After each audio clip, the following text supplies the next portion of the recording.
আসসালামু আলাইকুম রহমতুল্লাহ। আমাদের অনেক খামারি ভাই মোরগ মুরগিতে প্যারালাইসিস বা খোরানো দেখা মাত্রই ভিটামিন বি1 বা বি1 সমৃদ্ধ যে ভিটামিনগুলো মার্কেটে একসাথে পাওয়া যায়, যেমন ভিটামিন বি1, বি2, বি6, এই জাতীয় প্রোডাক্টগুলো একসাথে পাওয়া যায় বিভিন্ন কোম্পানির, এগুলো ব্যবহার করে থাকেন। কখনোই এই জিনিসটি ব্যবহার করবেন না। প্রথমে আপনি ডায়াগনোসিস করতে হবে বা নির্ণয় করতে হবে কোন ভিটামিনের অভাবে বা কোন কারণে আপনার মুরগিটি প্যারালাইসিস বা খোরাচ্ছে। যেমন প্রথম 7 দিন আমরা ভিটামিন বি1 বা বি2, বি6 একসাথে পাওয়া যায়, এগুলো আমরা ব্যবহার করি ব্রুডিংয়ের যে কোনো অ্যান্টিবায়োটিক বা অন্যান্য প্রোডাক্টের সাথে, ঔষধের সাথে।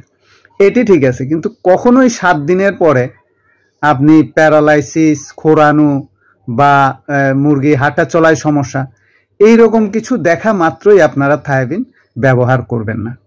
যেমন ধরুন মোরগের ঘাড় হঠাৎ করে বাঁকা হয়ে গেল, কি জন্য হতে পারে?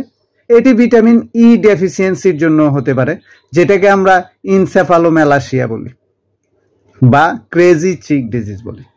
সো আপনি মুরগি হঠাৎ করে ঘাড় বাঁকা হয়ে গেছে, আপনি থায়াবিন দিয়ে দিচ্ছেন, তাতে কি হবে? আমরা জানি রক্ত আমাশার যে জীবাণু আইমেরিয়া স্পেসিস, এটি ভিটামিন বি1কে তার মেটাবলিজমে হেল্প করে, ভিটামিন বি1টা। সো আমরা যদি একটা বাড়ন্ত মুরগিতে বা 7 দিনের বড় যে কোনো মুরগিতে আমরা যদি ভিটামিন বি1, বি2, বি6 যথাযথভাবে ব্যবহার না করি, তাহলে মোরগের রক্তামাশা হয়ে যেতে পারে। সো আমরা এই জিনিসটি অবশ্যই খেয়াল করব। আসল কথা হচ্ছে আমরা প্যারালাইসিস, খোরানো এগুলো দেখা মাত্রই ভিটামিন বি1, বি2, বি6 খাওয়াবো না। আগে আমরা রোগটি নির্ণয় করব, এটা কি ভিটামিন ই এর অভাবে হচ্ছে, না ক্যালসিয়াম ফসফরাসের অভাবে হচ্ছে, না ভিটামিন ডি এর অভাবে হচ্ছে, কিসের অভাবে এই ধরনের প্রবলেমটি দেখা দিচ্ছে। সঠিক রোগ নির্ণয় করব, তারপরে আমরা ভিটামিন ব্যবহার করব। আমি অনেক খামারিকে দেখেছি প্যারালাইসিস বা একটু খোরানো, একটা পা টেনে টেনে হাঁটছে, এরকম দেখা মাত্রই ভিটামিন বি1, বি2, বি6 ব্যবহার করে থাকেন এবং 1-2 দিন পরেই দেখা যাচ্ছে রক্তামাশাটা চলে আসতেছে, মুরগি মারা যাচ্ছে এবং অনেক টাকার ওষুধ লাগতেছে। আমার মনে হয় খামারি ভাইরা আমার কথা বুঝতে পেরেছেন।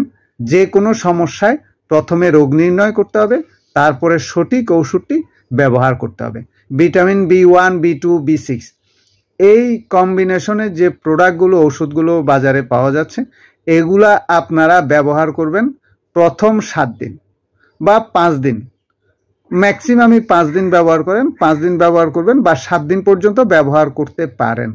এরপরে কখনোই প্যারালাইসিস, খোরানো বা সঠিকভাবে হাঁটাচলা করতে পারছে না, এই ধরনের সিমটম বা খামারে মোরগ এই ধরনের কন্ডিশন দেখা মাত্রই কখনোই সঠিক রোগ নির্ণয়ের মাধ্যমে আপনারা ভিটামিন বি1, বি2, বি6 বা কোনো ভিটামিন ব্যবহার করবেন না।